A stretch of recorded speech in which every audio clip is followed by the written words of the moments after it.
Hello families, I just wanted to send you a quick week at a glance for this week that is coming up.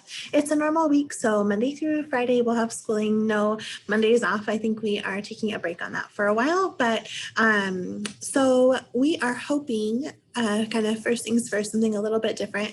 We're hoping that a WGU student, her name is Madison, can be joining us for the week and maybe a little bit beyond that.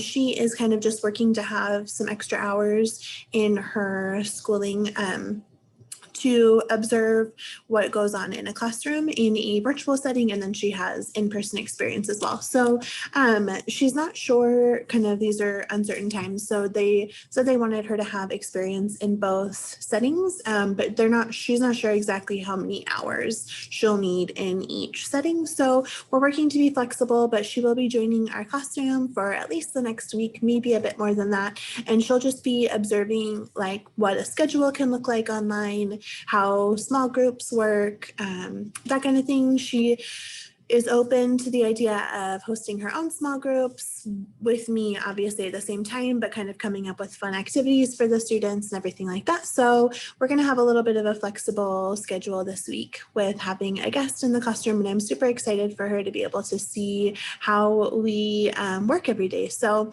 that'll be really fun, and I'll keep you posted on if she's with us next week as well. But again, her name is Madison, and I believe her last name is Bruce. So yeah, that'll be really nice. In ELA, we are continuing to read Night of the Spadefoot Toads. So we're working on chapters 5 through 9 this week. And the focus is going to be text evidence. So being able to cite text evidence in your response or their responses to close read questions.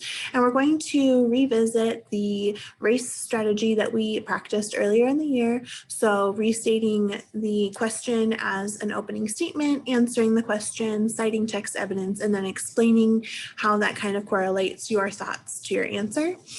So we'll be practicing that all week. And the reason that we're doing that and having just like one focus for the entire week instead of trying to break it up over, different mini concepts each day is because we are going to, in about 2 weeks, start another writing unit, and it's going to be on informative writing this time. Informative writing is very heavy on text evidence and being able to back up basically what you are saying with facts. So this is going to be one of their options for text that they can use.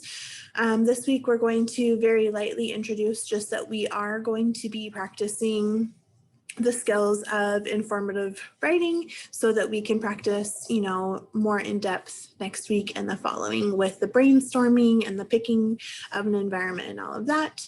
So yeah, that's the focus this week in ELA, text citing. In social studies, we are going to be learning about the fur trade system. In science, we are going to be talking about big changes in the environment. So kind of the difference and the similarities between humans' impact on their environment and animals' impact on their environment, what's similar and what is different, how both impact where they are over time. Last week, we did that a little bit with carbon footprint, and we talked about that impact both in the short and long term. So this week, we get to apply that a little bit more broadly. And in math, we are going to take a pretest on Monday, and the pretest does not count towards their grade. This whole week really won't count towards their grade. They'll get credit for the assignment for completing it, but this is really a formative week for us to see the strategies that they're already walking in with so that we can really be specific with our small groups and our instruction the weeks following. So each day is going to look a little bit different. Some days are going to focus on multiplication strategies. Some are going to focus on division strategies, grouping strategies, things like that. While ours, we're also going to focus on estimating. So being given, like a 3-digit number and a 2-digit number, dividing the 3-digit number by the 2-digit number and guessing what answer out of the options is going to be closest to the real answer. So they won't actually be having to solve those problems, but using strategies like rounding or familiar numbers, anything that they kind of have in their back pocket. And if they don't have those skills yet, that's totally fine.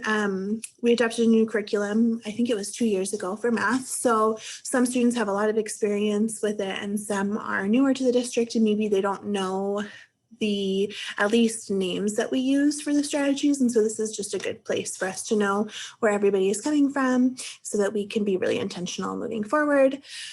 I believe that is all. That's all of the subjects. If you have any questions about anything that I covered in this, please let me know.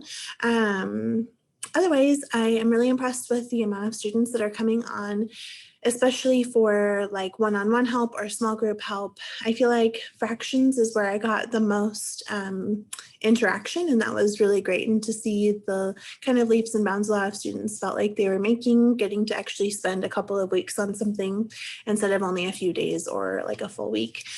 So I'm really proud of them as always. And if I have any other updates throughout the week, I will let you know, and I'll talk to you soon. Thanks.